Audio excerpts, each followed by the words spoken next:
বিগত আমি আমার স্বামীকে নিয়ে পুরো একটা ফ্ল্যাটে একাই থাকি।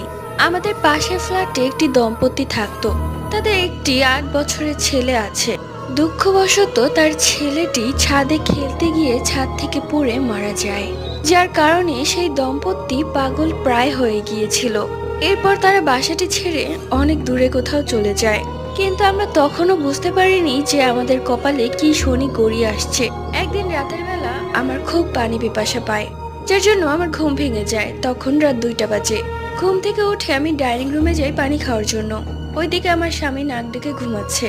হঠাৎ আমার মনে হলো কেউ যেন ঘরে দৌড় দিল। আমি একটু অবাক হয়ে গেলাম এবং পিছু পিছু এই রুমে আসি। এই রুমে এসে আমি যা দেখি তা এক কথা অবিশ্বাস্য। আমার চোখ যেন আকাশ উড়ে গেল। আমি দেখি দম্পতির সেই বাচ্চাটি, যার মুখে ছিল রক্ত মাখা, আমার দিকে তাকিয়ে হাসছে। এটা দেখে আমি এক চিৎকার দিয়ে অজ্ঞান হয়ে যাই।